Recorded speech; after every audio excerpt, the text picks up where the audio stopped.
With us, Republican Congressman Mike McCaul, chairman of the House Homeland Security Committee and a senior member of the House Foreign Affairs Committee. Good to have you with us, Congressman. Good morning, Chris. So this sense of urgency that the President of the United States needs to address Russian interference in our election first and make it a priority in this meeting with Vladimir Putin, do you agree? It's not on the formal agenda, but I do think the President needs to get this out on the table and address it directly with Putin. He will deny it. I've heard him say that in the past, and the foreign minister, I've seen him denying that they did this, but I think it's important the President let Putin know that we know he did this.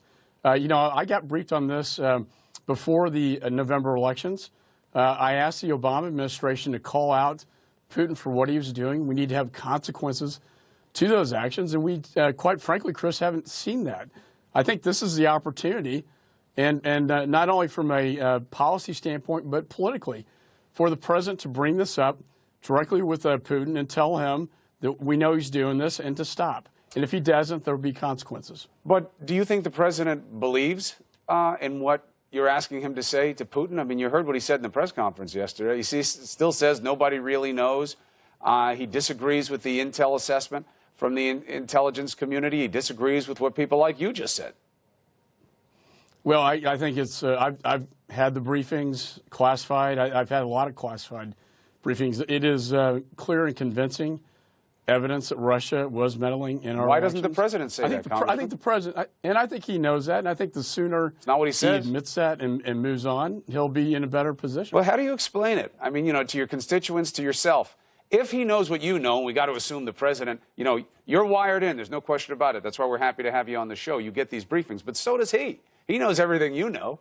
So why do you think that he continues to deny the reality that's so simple for you to acknowledge?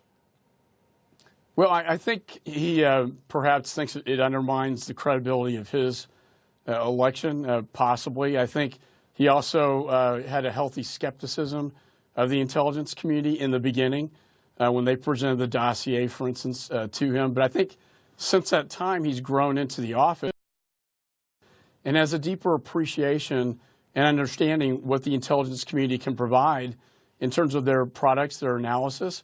It's very important when you go over and meet with foreign leaders to have these intelligence briefings so you know who you're dealing with and what the issues are. I do that when I travel overseas, like I did to Ukraine, and I think he's growing into this role. But what did you see yesterday in terms of growth? I mean, it was just yesterday in the press conference. He said, yeah, they were wrong about the weapons. He embarrassed the intelligence community on the world stage. I mean, there's no other reckoning of it. He said they got the war wrong. He said that he doesn't really buy what happened here. It could have been somebody else.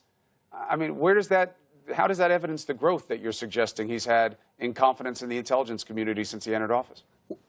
Well, I think a couple of things he did yesterday in Poland that was a good departure was a strong commitment to NATO. True. A strong commitment to back Article 5, which is if you attack one, you attack all. True. He did say it was probably Russia.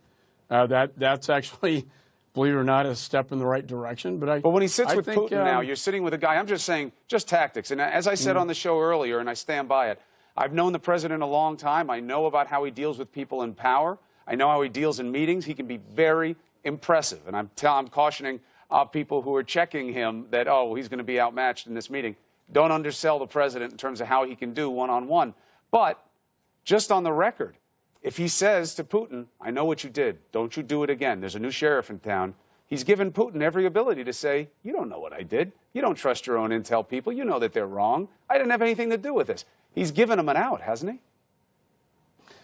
he? He is a very strong personality. I think he'll do very well in this meeting with Mr. Putin. And that's why I think it is important for him to emphasize that this is an important issue to the American people.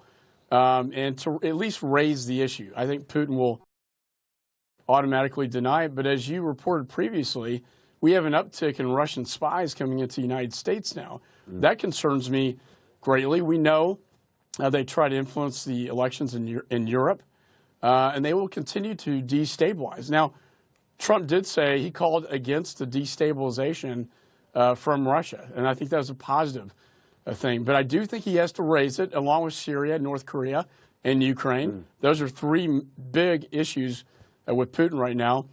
But he's got to get that on the table and off the table to move forward. And I think Putin needs to be aware that this is important to an American president. How big a deal do you think the North Korean threat is? Do you think that there's a chance that they're getting close to being able to strike the homeland with one of these longer-range missiles? And what do you think should be done about it? Very concerned. I mean, this last launch, ICBM, has the capability to reach the coast of the United States, Hawaii, and Alaska. They are very, I think you can debate it. We're not quite sure, but they're trying to miniaturize this warhead to put it on top of this ICBM delivery system. So I think it's a very serious threat. I know they're coming up with a military strategy and plan right now off the Korean Peninsula. Really, I think mostly to push the diplomatic process and economic process to move forward. But I see this as a real threat to the homeland, and it's got to be dealt with by, he's going to be there. It's a great opportunity for Trump when he's with the president, of Russia and the president of China to talk to China about putting leverage on North Korea to get them to stop this bad behavior. Always, if you don't have consequences, you'll keep having this bad behavior. Congressman McCaul, appreciate your perspective on these important issues.